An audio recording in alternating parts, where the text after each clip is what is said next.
And we are pleased to have with us the Premier of Saskatchewan, Scott Moe. Thank you so much for being with us, Premier.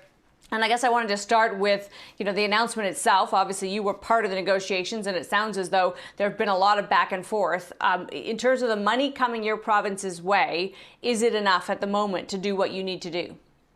It's appreciated for sure.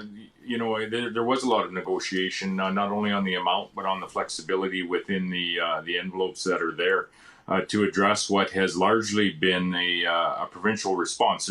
Many have been impacted by this pandemic, municipalities, businesses, families, but the response in the way of healthcare, in the way of reopening our economies has largely been provincial in nature. And so whether or not it's enough for what the cost has been over the course of the last 4 or 5 months, or what the cost will be over the course of the next number of months, has yet to be determined. But it is appreciated, and it is an acknowledgement of the effort that's going on from coast to coast to coast. Yeah, was there any kind of clear understanding of how the money will be divided across the many provinces?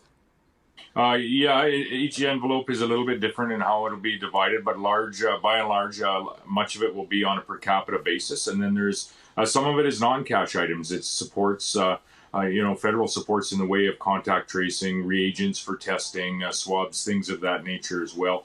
Procuring some PPE is a mix of cash, per capita cash to the provinces, as well as some procurement, some federal procurement that is occurring, and all of this is understanding that the Northern Territories have a little different needs than what the rest of Canada does. And of course, Saskatchewan has had, as every province and territory has had, its own path through this pandemic. Saskatchewan's was in some ways much lesser than some others. You were able to reopen first. I do want to address the fact that we've seen this record number of new cases in the province. So we're seeing a spike in new cases. Now, it's on a relative basis. It's still low compared to other places. But what does that suggest to you about what might happen next, or what you might need to do? Well, it suggests a few things. It suggests that we can never let our guard down with this virus. It's still around, and we all need to continue doing the very things that have created the relative success that we have had in most areas of the nation today. So we do need to keep our guard up. The virus is still there. Second, this is how we are operating now until such time we can have a vaccine. You're going to have these localized outbreaks. We have one in Saskatchewan. It's not our first one, nor will it be our last. And but we're thankfully, we do know more about how this virus spreads. We do know that we have the appropriate contact and testing capacity to identify the virus very quickly, and we have a very aggressive testing effort going on in this case. And then we're able to isolate those individuals, and they do isolate, and we are able to contain it. We've been able to do this numerous times in Saskatchewan, I would say numerous times across Canada, and this is how we are operating for the foreseeable future. Obviously, there's a long road ahead. And as you look into the fall, what might change about what you do and how you address things like schools reopening, and as more and more offices get back to work, as we face that kind of seasonal threat of a resurgence? Well, if there is a resurgence in certain areas, and the goal is to keep any of those outbreaks very regional or localized, and not allow them to become a provincial pandemic, province-wide pandemic, or even worse, say across the nation pandemic. So we're going through what our safe protocols for schools to operate this fall will be. Our ultimate goal always has been, and will continue to be, to ensure that our health system is not overwhelmed, and we're taking precautions on that front so that we can still operate and provide health services that people expect, as well as having the capacity to deal with what may or may not come from the COVID front. So that is the ultimate goal. So we are going to have cases as we move along and move through this.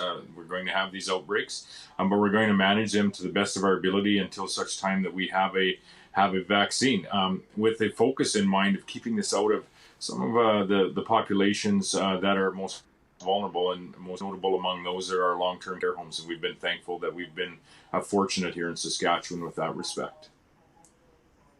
We did just get a fiscal update at the state of the federal finances with all of the spending that's going on, massive deficit, right, without precedent. What's your kind of reflection on what that might mean in increased taxes? Because we do well to remember that there is only one taxpayer, although they pay multiple governments. There is only one taxpayer, and we would do well to remember that and ensure that any of these investments that are occurring and are very outcomes based, so that we are supporting Canadians where we need to. And we've been very careful here in Saskatchewan that the funds that we have flowed to people, to businesses, to institutions such as our schools and hospitals are achieving the outcomes that we had set out to achieve, and to ensure that they are being effective and efficient on behalf of the people that we represent, and on behalf of the people that, at the end of the day, as you say, there's one taxpayer that are making the initial investment for all of us to find our way through this. So, all levels of government, they need to be very, very prudent in the dollars that they're providing. We saw the fiscal update federally; it's a large deficit. I would hope that they're already thinking about how they will be able to trim that down post-COVID. Back to balance is the goal here in Saskatchewan, and I would hope that back to balance is the goal federally.